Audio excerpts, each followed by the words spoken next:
It's another fine day at Camp Dynasty. I am Counselor Austin, joined by Counselor Collin. The NFL has returned to us. Week 1 is behind us. That's extremely exciting. College football has been back, and that's what we're here to talk about today. We'll also sprinkle in a little bit of the NFL finally at the end of this, and there's a lot of things we can talk about tonight around the campfire. But it's week 2, Colin. We're handing out some badges. Yeah, we're just trucking along this NCAA season. Definitely a big week for lopsided matchups in college football. So maybe a little less in depth than usual because of the fact that it's like, yeah, this guy, he was playing Kennesaw State. He looked awesome, but we expect him to be an NFL player, so he was playing Kennesaw State. But definitely a lot to touch on regardless on the NCAA side and, of course, the NFL side because, week 1, the week of overreaction, we are fully into the NFL slate, which feels really good. Yeah, it feels awesome. I'm 0-1 in my main dynasty league, so and I want to know great. In that and you're not. I didn't play you. I would have lost right. against you, which says a little something about the strength of our teams. But so it's a matchup game. That's it. It's a matchup game. We don't play against the median because we're not cowards. Because we don't hate the spirit of the game. Right. We have integrity. But no, you're totally right. This was definitely that, week 1, we were a little bit spoiled with some of the matchups. And then this one was like when you're playing Dynasty on College Football 26, and it's like you got the FCS Southeast largemouth bass or whatever. And you're like, I'm going to put 80 on them in the first half. Like, I'm so ready.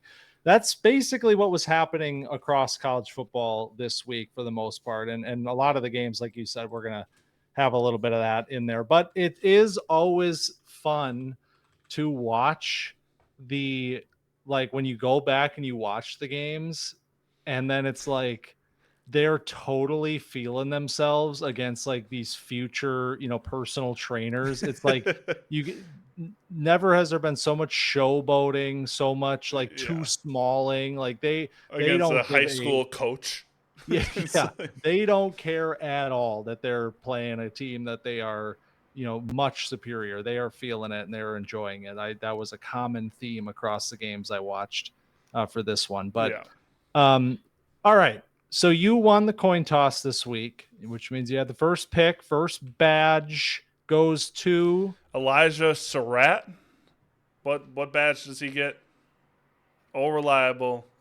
He's getting the hat trick. Hat trick badge. Sorry. There it is. Got to do it. He scored 3 touchdowns. If you're new to what the hat trick is, 13 targets, 9 catches, 97 yards, 3 touchdowns against Kennesaw State, which if you're familiar, if you played college football 25, that was like the rebuild team because they were the worst team that you could take over as like a dynasty.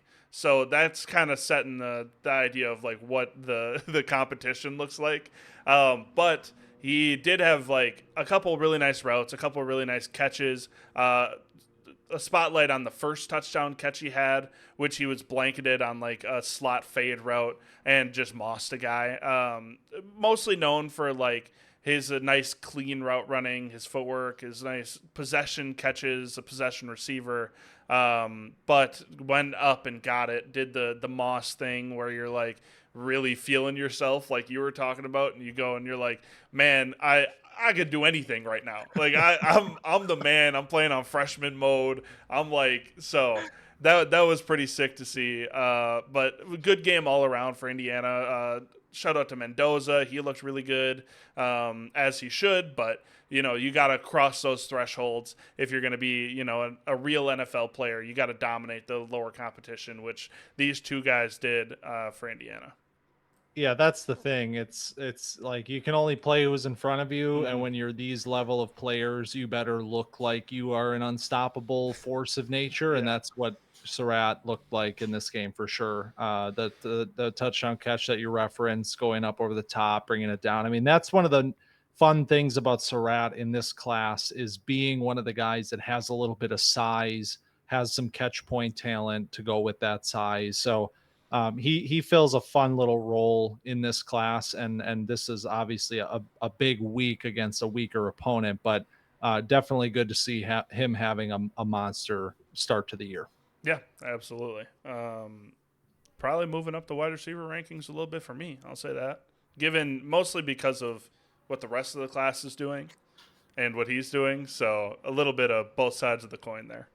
Yeah, we knew it was going to be very fluid this year. Yeah. There's not going to be a lot of take lock from the summer, I don't think this year. But um, all right, well, there's going to be a little bit of take lock with this next player though, because he's 2 for 2 so far with badges at Camp Dynasty, and it is Jonah Coleman once again, our favorite running back, Camp Dynasty's guy this year so far. I'll see your hat trick badge and I'll raise you the high five badge, because Jonah Coleman had not one, not two, not three, not four, but 5 touchdowns in this game. Who was he playing? UC Davis, but whatever.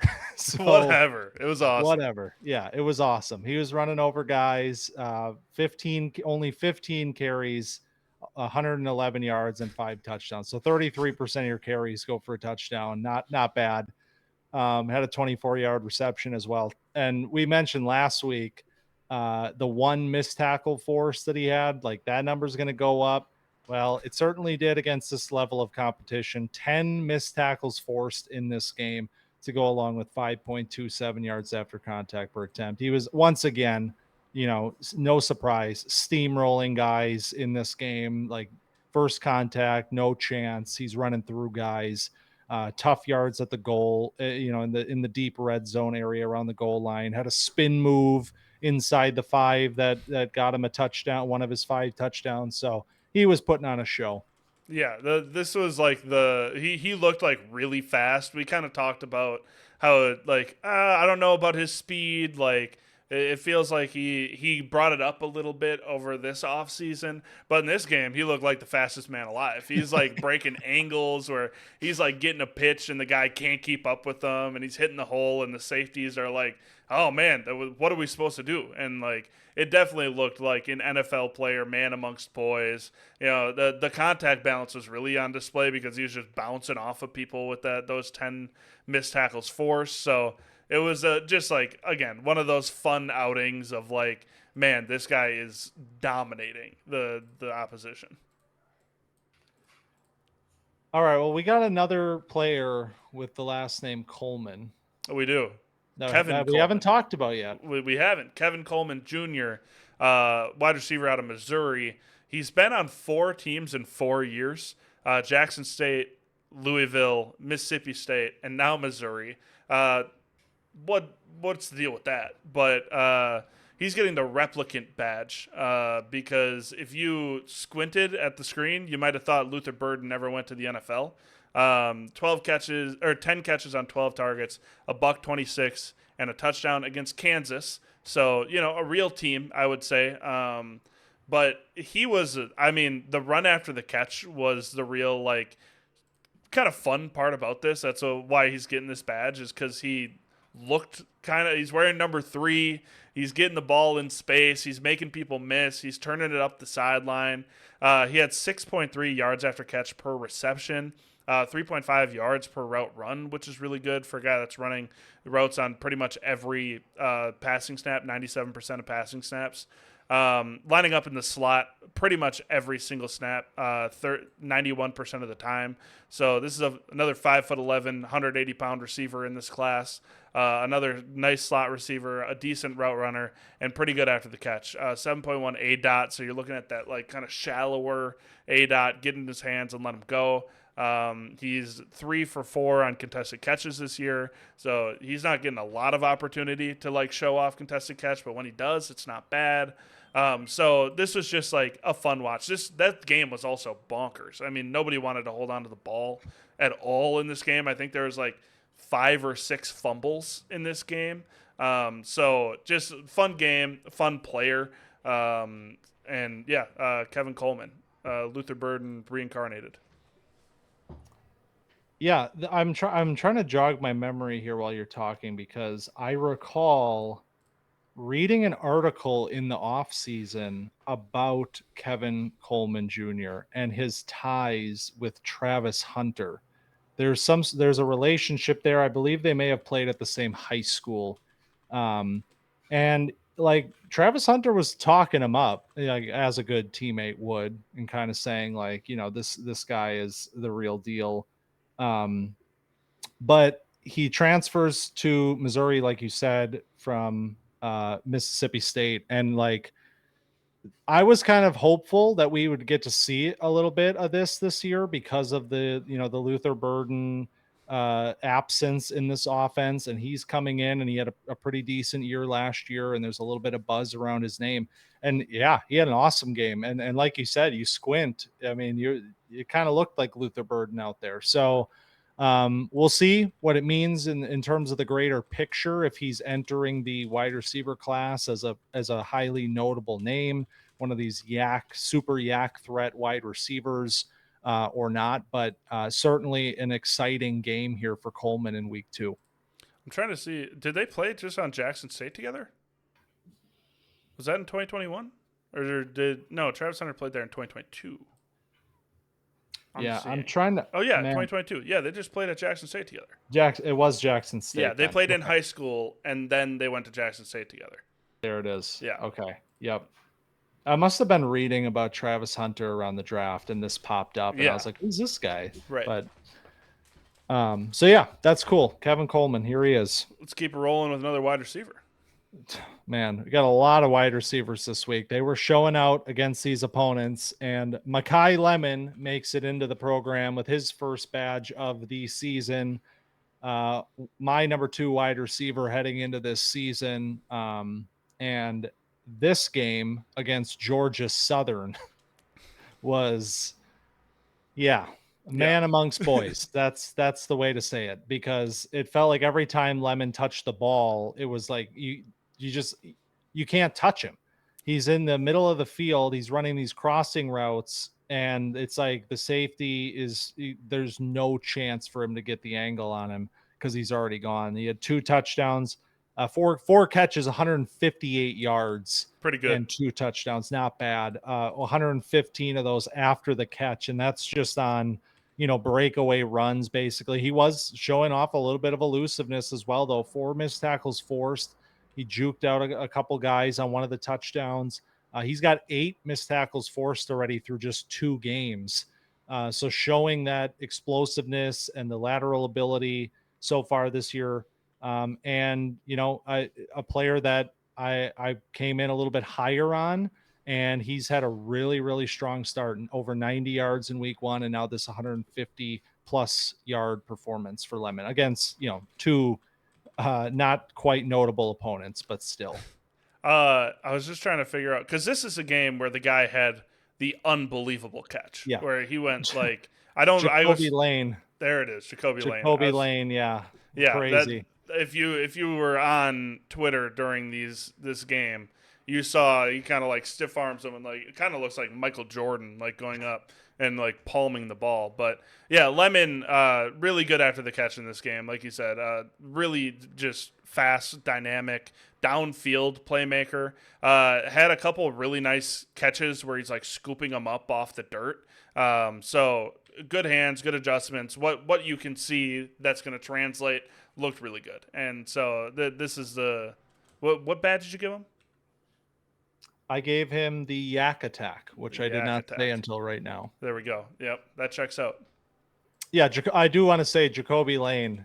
That was one of the players that I was like, you are feeling yourself against Georgia Southern. Because, like, yes, he was getting interfered with on that play, but it also looked like he was kind of he was holding him off. There was some two-way interference happening with those guys, and I don't know that he necessarily needed to go up with the one hand and spear it like that, but he did. And then later in the game, he tried to hurdle a defender in the middle of the field, as one does. It did not work at all. But, yeah. So there's the wide receivers from USC. There we go. Let's talk about another Big Ten team. which is weird to say that USC is a Big Ten team. Yeah, But hop still over weird. to Penn State, and we're getting the other half badge for Kaytron Allen. So we've talked a lot about Nick Singleton over our time here at Camp Dynasty, talking about him as like a freshman phenom and how he's like come up through this like Penn State team and been the number one back, and like will he ever like be polished as a runner? Well, this week against FIU, again, another one of these games that was very lopsided. But Kaytron Allen took advantage of that lopsided matchup and just like showed off really incredible athleticism, pretty good reads. I mean, he got loose and he just like went. And it was fun to watch both of these backs because both of them were pretty dominant in this game. But Kaytron, I think, deserved a little bit of a spotlight on him since we haven't really talked about him at all. We've kind of mentioned him here and there, but he was running a lot of the same concepts that Singleton would running a lot of that outside zone. He looked pretty good in blitz pickup, which is something that like kind of translates. I know you're playing FIU; they're rushing a little slower, but he was coming up, filling A gap pressures and making sure that Drew Aller stayed clean, so they could keep up the route of FIU. So fun little game to watch, fun player to watch, and both of those backs are like, man, Penn State's kind of scary. Yeah, I mean this I don't think it's, very arguable to even say that this is the best 1-2 punch probably in the nation at running back. I mean, these guys both, one of them potentially a high-end NFL talent if he can, really put it together this year, but Kaytron, I think when I watched him in the summer, I was a little bit underwhelmed in terms of like I don't think he's an NFL superstar or anything like that in the making, but like he's certainly a player that has the skills to like fill a role in the NFL, especially at his size, kind of a bruising back. But it's games like this where you put him against these types of opponents, and it really kind of accentuates his skills. Like Yeah. you're watching him against the Big Ten, and you're kind of like, well, yeah. Well. Mm-hmm. But then it's like, okay, yeah, this guy can play. He's got a little bit of athleticism at this size. It's nothing insane or anything like that. But yeah, the power running, I mean, is really, really impressive. Yeah, and the touch. So stat line was 16 carries, 144 yards, and a touchdown. He had 119 yards after contact. That came mostly on a 67-yard touchdown run where he got contacted and kind of got like it looked like he was going to get pushed out of bounds, but he tight-roped the sideline for like 5 steps, and that's like the one you always see. The guy like barely stepped out of bounds, but he stayed in bounds and took it the rest of the way to the house with like a caravan of guys with him. So that was pretty sick. Really good like balance and like the kind of thing where most of the time that's going out of bounds, but he stayed in, and so I was like, oh well, that's kind of impressive. Big man, nimble. Yeah. All right, let's talk about another big man. This time at wide receiver. We're going to keep it rolling. We got the breakout ? Badge for Duce Robinson. Duce Robinson, wide receiver at Florida State, formerly of USC, very high profile recruit, was recruited as a tight end, but it kind of like one of those hybrids where it was he was a tight end, but they're probably going to play him at receiver.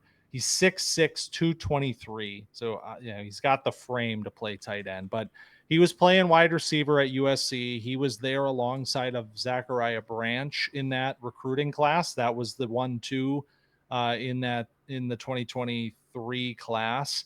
And, those guys never really found it at USC. I mean, they had flashes, both of them did, but neither one of them really blossomed. And then this year, Branch goes to Georgia, Robinson goes to Florida State. What are we going to see? We mentioned Branch last week had a really strong performance in his Georgia debut.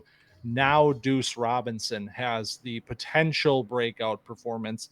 The only asterisk on this, the question mark component of this, is that he's playing East Texas A&M, which even by the standards of this week feels a little bit ridiculous. But 5 catches on 6 targets, 173 yards that led all players this week in week 2, and 2 touchdowns against this level of opponent. I mean, he's a 5-star uber athlete. It's not surprising that he looked like a different breed out there in this game, but at the same time, I'll give him the credit of, like, he hasn't had a game like this in college. His previous high for receiving was 90 yards last year at USC. So, I mean, we want to see him build on it. The week 1 performance in the big win over Alabama, it wasn't on Duce Robinson's back, so there was kind of a weirdness there where it was like, maybe this isn't going to be the year.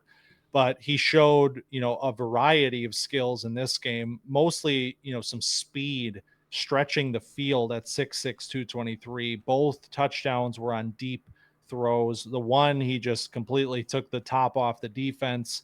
And then the other was a contested play, deep shot into the end zone where he caught it with one hand kind of at his side. So showing off a little bit of speed, showing off the catch point ability as well. And so, it, again, you can only play the team in front of you. And Duce Robinson certainly made an impression this week against East Texas A&M. Yeah, very much like big brother, big cousin, turkey bowl energy. I felt like with Duce Robinson here, where he's just like, yeah, I'm going to run past you, even if you can keep up with me.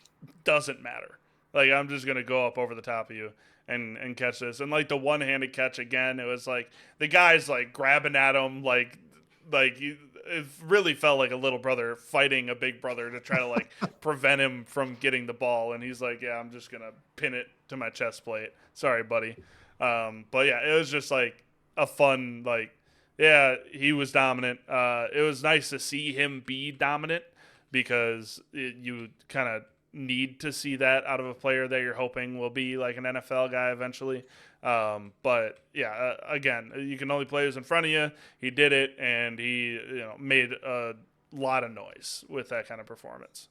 Yeah, it's one of those players where, maybe he's not in the 2026 draft. Maybe this is, we see the promise as a junior, and then as the senior year is the real breakout, and he becomes kind of a top name. But certainly, he had Florida State fans buzzing after this one. Every one of them thinks he's gone at the end of this season now. So we'll see if that's true. Right. All right. Well, we've hit running back and wide receiver. What else you got for me? Let's go to a quarterback. We got a few names that we've talked about throughout the season.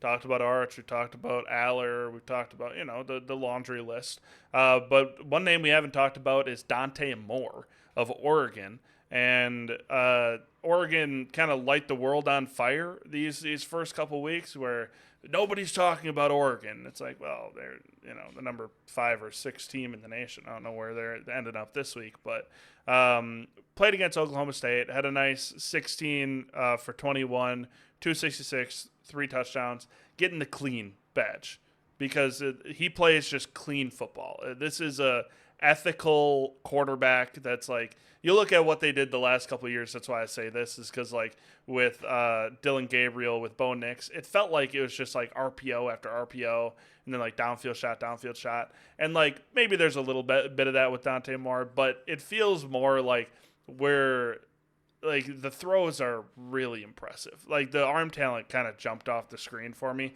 I didn't have a chance to watch Dante Moore in the preseason, so it was kind of like jump into this, see what I can find. And it was like, man, I'm pretty impressed.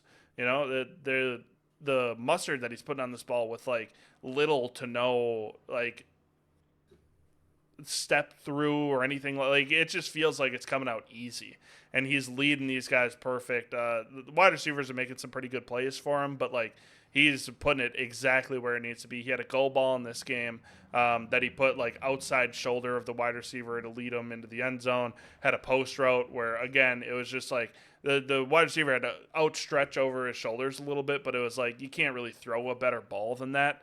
And then the other touchdown was pretty easy, like wide open crosser. But just like fun to have another quarterback in the class. Nice mobile player, 6'3", 206.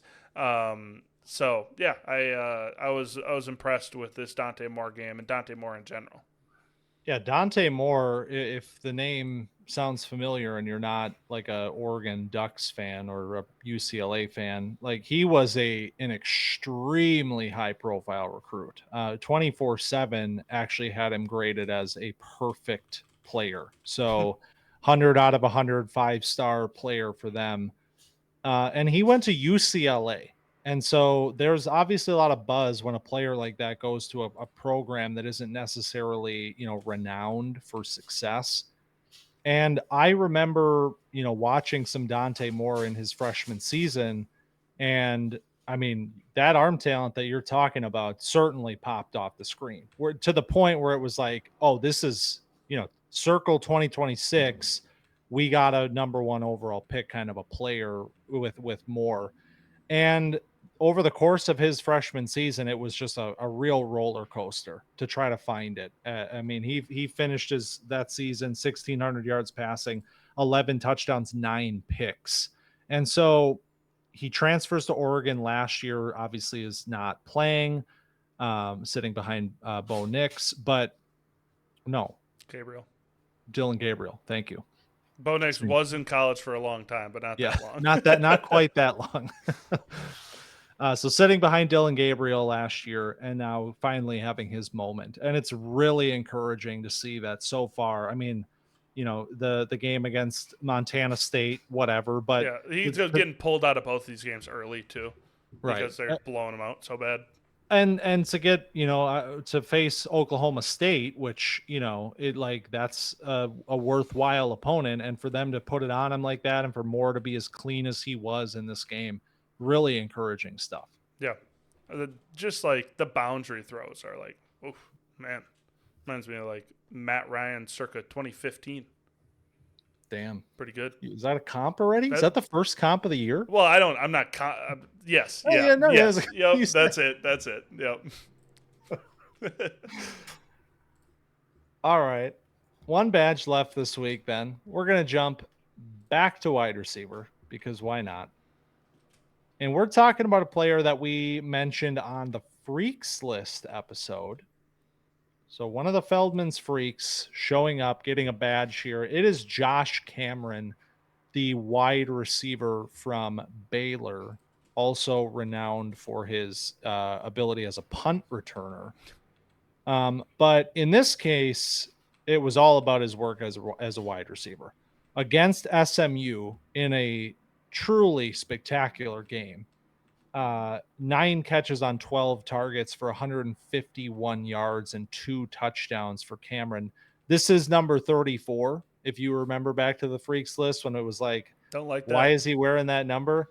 It still looks weird. He's still wearing it, but like, man, he was dominant once again in this game and a massive comeback. They were down like, I think it was 3 scores with like 6 minutes left or something. Like it was crazy. They got it to overtime. I was watching it through the ACC digital network, and their banner was covering the score bug, so you just never knew what the score or time was. And then they it like slid up at one point, and I was like, oh my god. And it was like 38-38 with like 2 minutes left, and I was like, yeah, it felt like it, but geez, that's crazy. So yeah, Cameron, huge factor in the Bears winning this game. Spectacular win for them. The first touchdown for him. Oh, he's getting the undeniable badge, by the way. That is relating to the second touchdown, but the first touchdown, great use of hands at the line of scrimmage. Corner kind of threw hands at him, and he just shucked him off and got into space along the sideline in between the safety and the corner and zone, and made a tackler miss to get into the end zone on that one. And then the second touchdown, which is where the undeniable comes from, late in the game. We're building towards this amazing comeback. And he makes a catch through a bunch of bodies. There's carnage everywhere around him. He comes down with it near the goal line and cannot be brought down. He's fighting guys off as he powers his way in. And a player that we talked about for his ability as a punt returner, like that's obviously going to show up a little bit as a yak player. It's showing up in this game, and it showed up last week against Auburn as well. He didn't have quite the as prolific of a stat line against Auburn, but he had a really, really impressive yak play over the middle, making a couple of guys miss, spinning around, getting his balance, getting upfield. He's got 6 missed tackles forced already on the season as a receiver. So it's one of those players that it was kind of like, let's put a star by the name. He's getting the freaks list shout out. He had a pretty good season last year, over 700 yards receiving and over 10 touchdowns, I think. And now off to a phenomenal start for Cameron. Yeah, absolutely. But looking at it after this game, it's like, yeah, maybe you wear 34 because you look like a running back with the ball in your hands. This guy like runs with speed, with power. He makes guys miss in the open field. They had a different guy returning punts this game, which is probably why you see him more featured as a receiver, because it's like he gets to come out here and just like handle business on the offense. And I think that's obviously the results show for themselves. That's a great move by them. So I hate the number, love the player. This was a really impressive performance. And like you said, a really fun game of just like back and forth and some like crazy plays in this game for the Battle of Texas. It scares me a little bit how much he looks like Jonathan Mingo.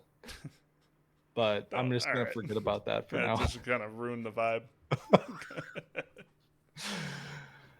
Well, we can ruin the vibe some more right now, because that's 8 badges. Another, really fun week. The guys kind of beating up on little brothers across the league, but that's okay. We need a little bit of that. Yeah. You got to know they can do it. Right, exactly. You got to know that they can just like put up 200 yards and 2 touchdowns on some random school. Yeah, do the thing where it's like you're so good. It's like, do I need to turn the difficulty down? But then you're like, wait a minute, no, this is what happens in real life. Like they literally beat the shit out of these teams. But it's not all fun and games around here. Not every player had a fun week, and for one player, we have to make the call home. And this week, we're staying with the Oregon program. And we're talking about a running back that we talked about in the summer, was in both of our top 5 players, top 5 running backs in the summer. And that's Makai Hughes. Makai Hughes transferred to Oregon from Tulane. And for 3 consecutive years, I have had a prickle on the back of my neck watching 3 running backs that have had incredibly productive seasons that I was like, I think you're good, but like something is kind of telling me that you might be not as good as your stats are telling me. The first year was Rocket Sanders. The second year was Ollie Gordon. And this year was Makai Hughes. And through 2 games, it's unfortunate that it kind of feels like the jump from Tulane to Oregon has been a little bit challenging for him. He's, this week against Oklahoma State, we're talking about them blowing the doors off and they're resting the starters. He had 9 carries for 30 yards. And that followed up a 1 carry, 2-yard debut against Montana State. Look at the stats sheet. What is it looking like? 1 missed tackle force through 2 games, only 2.3 yards after contact per attempt. And you kind of put him up against a player that's been at Oregon for years now in Noah Whittington, the running back. He's always kind of been the number 2 behind some of the guys that they've had there, Bucky Irving and Jordan James. He had 4 carries for 91 yards in this game, and he has been the more explosive player through both of these games. So I guess all of that is to say, how concerned are you with this start from Hughes? I'm concerned. I mean, it's not, instilling confidence in me to see this. And you take a look at like the subdued stats maybe of a Dante Moore, like you said, because they've been, blowing teams out so bad that they get to like pull the starters. And, they like, you could say that that's attributed to Mike Hughes' slow start, but like the efficiency isn't very good on 9 carries. Like, you would have loved to see him do better there. He's the 3, 4, 5, 6th leading rusher on this team, with the second most carries. So you're looking at like guys. I mean, like, there's 2 quarterbacks and a receiver above him, like in rushing. So this team doesn't seem like super interested in even like using him very much. Noah Whittington, the senior, has like taken over as the lead back. They kind of split carries between a lot of different guys, but Whittington has, seized hold of the backfield, has been much more efficient. Only 14 carries for Whittington, so it's only 3 more. But he's turned it into 159 yards and 2 touchdowns because they're playing these worst teams. And so he's kind of doing the thing that you would have liked to see out of Makai Hughes, is turning opportunity into, really good production. Opportunity against bad teams into good production. That's kind of what we've been, the overarching theme of this episode has been like, yeah, you beat up on a bad team. How did it look? It looked good, but like, that's what you're supposed to do, and he's just not doing it. So it's like, it'll probably like stabilize as the season goes on, as he like gets used to the speed of the Big Ten, as he gets used to the realness of everything. But like, if Oregon doesn't really give him a chance to do that, then who really knows? Yeah, I'd be surprised if it was this rough the whole way through the season, but I am very worried that, like, the reason that I was kind of skeptical about him and why I was very cautious about not, I didn't put him in the top 12 before the season, because I was like, I really just need to see what he looks like in the Big Ten this year, because as productive as he was at Tulane, back to back, like 1,300 plus yard seasons, incredibly productive player. The acceleration, the speed at which he was playing the game didn't always seem to line up for me with the number of yards that he was gaining on these carries. And he was making it look easy against the competition down there, but like, he wasn't making it look like he was a different level of an athlete.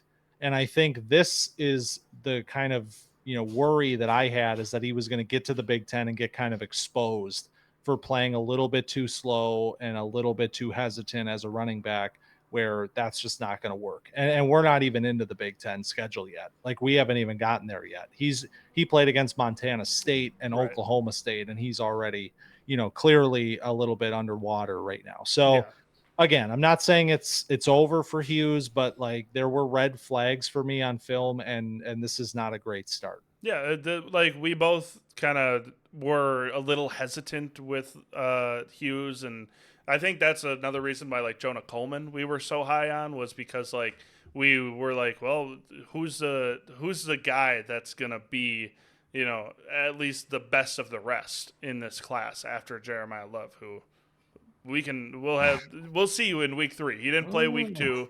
Had kind of a subdued showing week 1 that we talked about. So we'll see going forward. But without Makai Hughes, what's up with this running back class? I don't know. But this call home isn't helping things. All right. Well, the good news is that, unlike last week, we don't end on bad news most of the time at Camp Dynasty, because finally it is time to once again gather around the campfire and reminisce on the campers of old, on All Grown Up.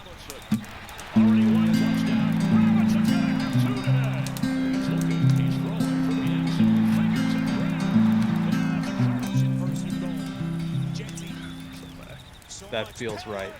That feels, smell that? Yep. Smell that bonfire smoke? Get a little toasted marshmallow in the air. It's beautiful.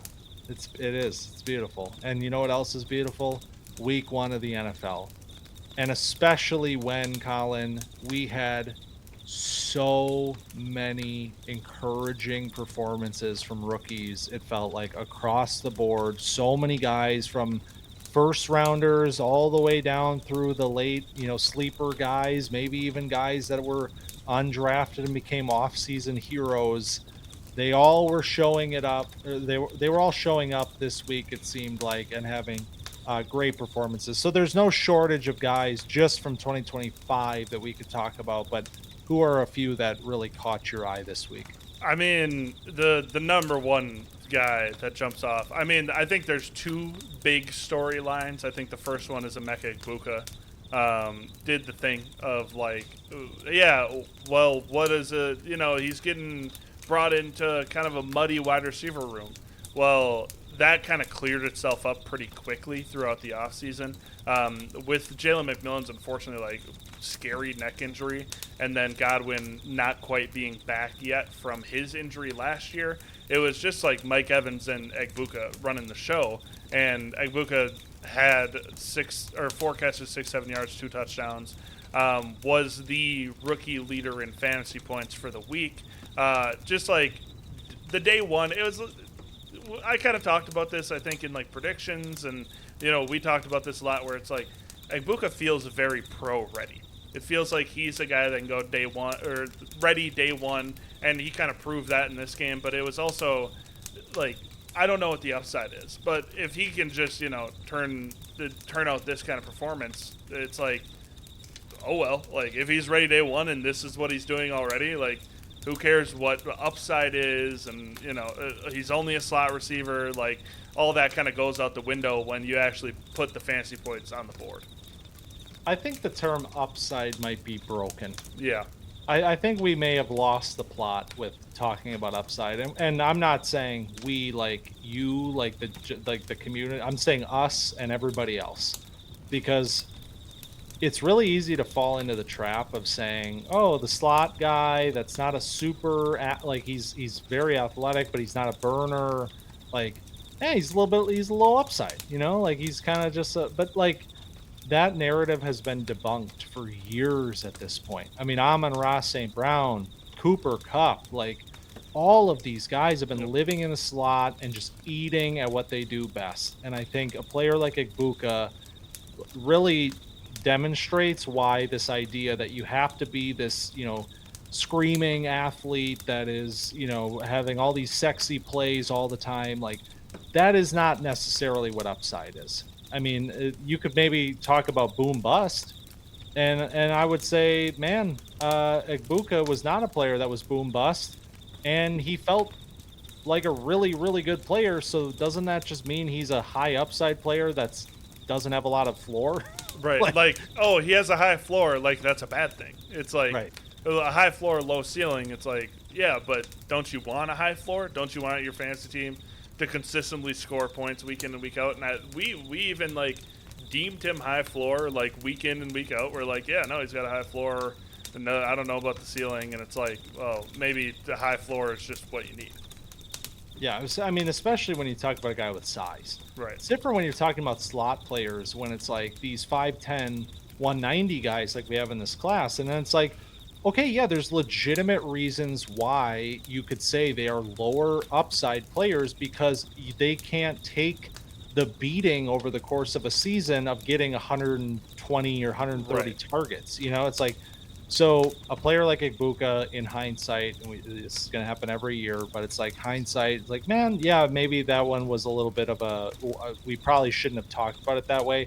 I will say, like, the Bucks spot was always weird, but now I kind of wonder if the Bucks were just telling us all something when they made that pick, which was like Chris Godwin is not going to be ready for the year, and we don't even know what it's going to look like when he's back on the field. So, and Mike Evans is getting older. Like, maybe this was a crowded wide receiver room that was actually a wide receiver room that was ready for the next guy. Yeah. And I think we saw that this week.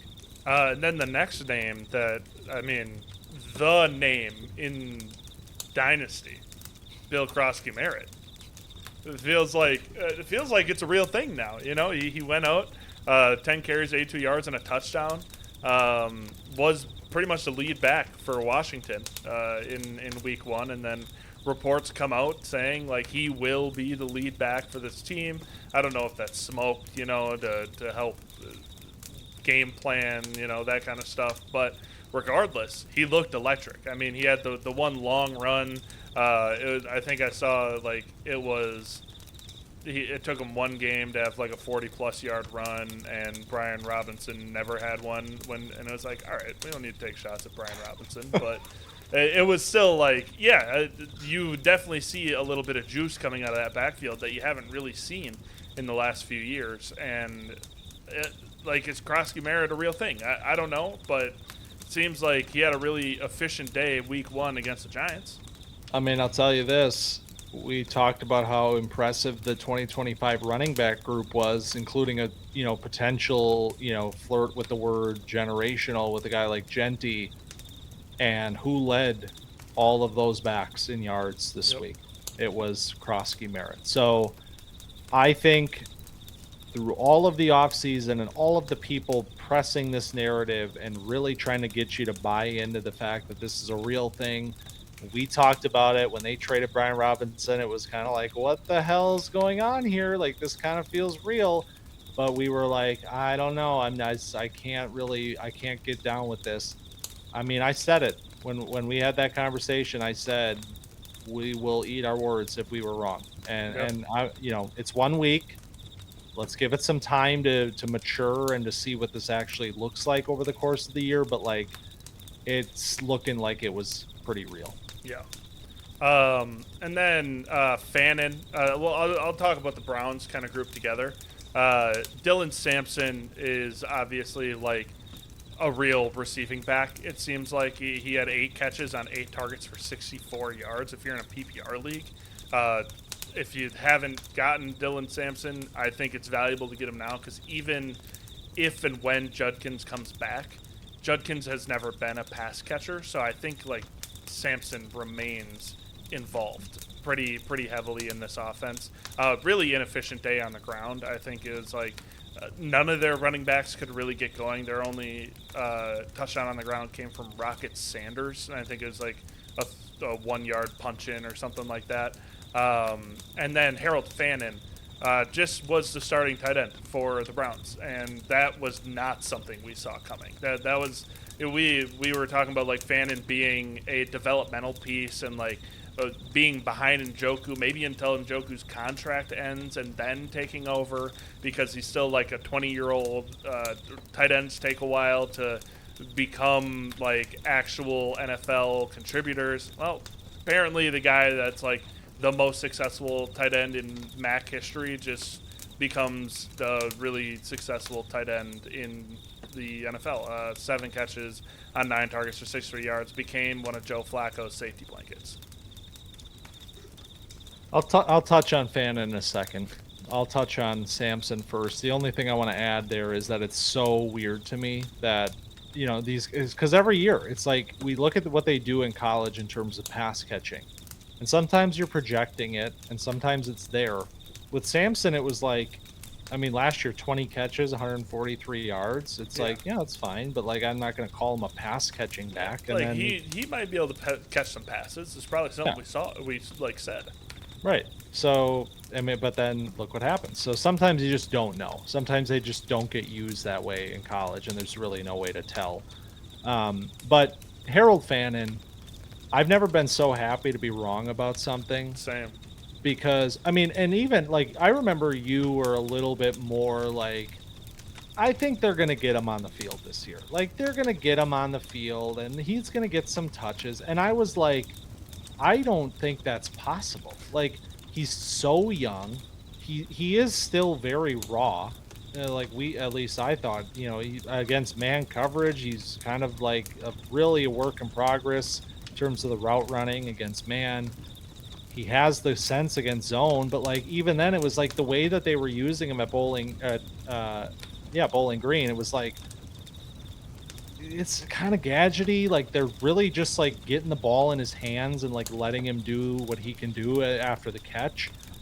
But man, to see him walk in and just not even be phased, to just walk in and instantaneously just be the guy, and showing that like his feel and ability against zone that was on display here. Like they were using him kind of in those ways, but he was also running real routes. Like it was like kind of nuts to see that. So obviously we both loved Fannin. We talked about him literally all year last year. but there's always that little voice in the back of your head with guys like this that are like, what if I'm just, enamored with the skill that I'm seeing in, in college, but maybe, there's more to this story, especially a tight end. And nope, not in Fannon's case. Yeah, absolutely. That's really like, sometimes when you're really good, and like that's about it. Um, Next thing is like, I'll label this as like panic meter, but like it's week 1 and it's a week overreaction, so just having a little bit of fun with it. But guys like Caleb Johnson, Genty, McMillan, Amari and Hampton, who didn't have like very productive week 1s.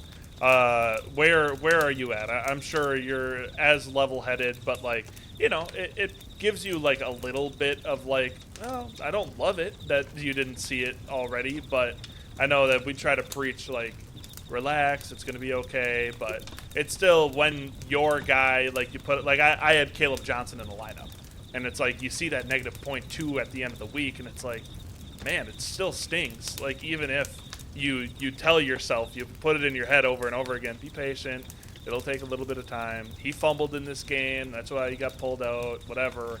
It still leaves a bad taste in your mouth.